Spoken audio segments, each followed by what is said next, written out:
what's the right kind of food we should be serving to people, right? So for one thing, it should be sustainable. It should have a low carbon footprint in terms of its journey from farm to plate. It should be ethically produced in terms of its labor. So many of these giant corporations employ people in abhorrent conditions, take advantage of workers that don't have status, just so they can pay them, under the table with like, disgusting wages where they can't assure a basic living wage. So all that would have to be omitted from our sourcing. Food would have to be nutritious, not just empty calories, not just empty carbs, like the kind of food that we've been seeing served for so many years at Concordia, and not just like empty greens like iceberg lettuce. I never want to see iceberg lettuce again. And it should be delicious. Food is a point that brings people together. If people sit down, share a meal, commiserate over a meal, and so have that meal be delicious, and it's pleasing to the palate. It's pleasing to the people consuming it. It should be a source for sharing, basically. And in an ideal context, I think that the food served at Concordia should also be reflective of the varied cultural landscape that we have. Concordia is a really multicultural environment, and why not highlight some of the foods from all the different ethnicities that we represent as a community. So, and in terms of an ideal economic model, I think we should be deviating as far as possible from your typical capitalist models that, highlight profitability over everything else. We should have collaborative models. So either the food service provision should be operated by nonprofit organizations or cooperatives.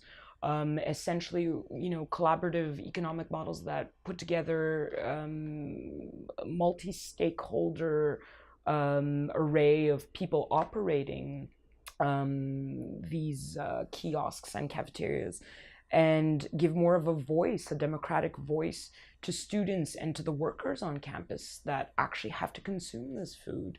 And that the bottom line would be then shifted from profitability to affordability and accessibility, and I think that's really important.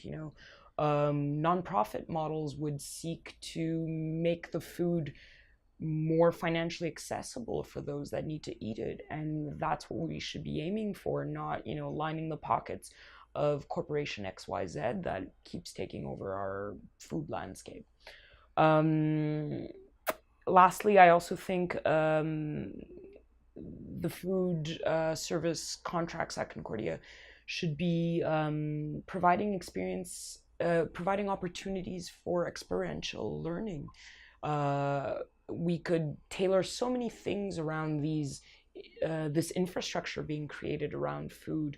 We could tailor curriculum to be giving students opportunities to learn in terms of how to transform food. There's already great initiatives like City Farm School, looking into creating alternative curriculum in terms of how to grow food. We have the Concordia Greenhouse also working in that domain, and also creating ingredients that current operations like Cafe X and like the Hive source from. All their microgreens, a lot of their produce is sourced from these spaces, which is wonderful.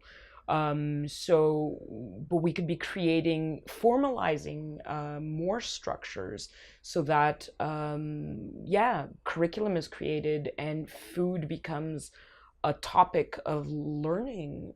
We're a university. Why is it that you would have to go to ETHQ or one of the Francophone universities or McGill to be learning about food? McGill has their McDonald campus where you can get credits for learning how to grow food. Why does Concordia not have content when there's obviously such a rich interest from their student population and even their professors. There's so many professors that are interested in food sovereignty and the politics of food and how it's grown and how it could be better grown and how we could be shifting away from GMOs. So I think there's lots of room for growth and for experiential learning.